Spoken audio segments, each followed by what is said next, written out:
Ya, baik. Nama saya Muhammad Suniaji Wibisono dengan NIM 11021303133, berasal dari kelas T3707 dan berada di kelompok 5. Kali ini saya akan menjelaskan mengenai hasil dari state transition diagram yang berada pada study case kasus Iglesias. Nah, pertama itu kita mulai dulu. Mulai dalam artian itu login ke dalam web atau browser. Nah, di sini ada memilih menu registrasi. Nah, ini merupakan suatu event yang mana adalah tindakan dari user untuk menampilkan halaman selanjutnya. Nah, di event ini kita memilih menu registrasi dan menampilkan state, yaitu menampilkan list mata kuliah. Nah, state ini merupakan suatu keadaan di mana ketika kita sudah melakukan event, maka output dari event tersebut dinamakan state.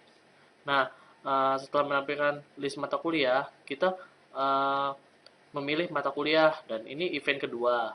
Event kedua dari state transition diagram.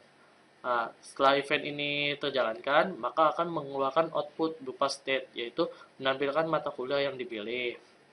Nah, setelah itu kita harus melakukan tindakan yaitu mengklik siap ACC dikarenakan mata kuliah sudah kita pilih.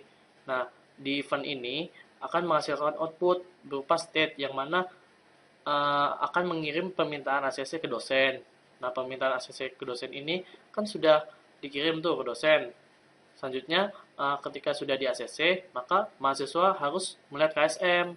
Nah, melihat KSM ini berupa event selanjutnya yang akan menghasilkan output berupa state, yaitu menampilkan file KSM. Ketika untuk mengakhiri proses registrasi, mahasiswa harus melakukan cetak KSM. Nah, makanya itu kita harus buat event lagi, event terakhir yaitu mencetak KSM. Setelah itu end, selesai. Ya, berikutlah merupakan penjelasan dari state transition diagram. Terima kasih. Assalamualaikum warahmatullahi wabarakatuh.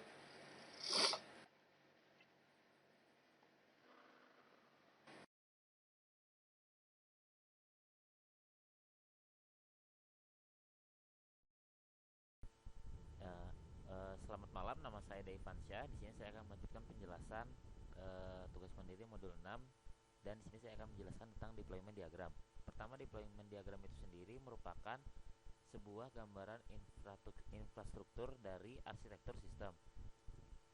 Nah, di sini bisa kita lihat deployment diagram dari sistem Iglesias ini terdapat tiga nodes. Pertama, presentation tier, lalu business logic tier, dan data tier.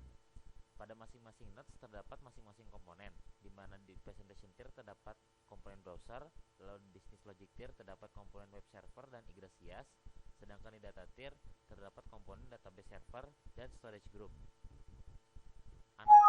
Lalu keberadaan anak panah yang ada pada deployment diagram ini menunjukkan sebuah dependensi atau ketergantungan, di mana arah anak panah itu menunjukkan node yang membutuhkan kepada node yang lain.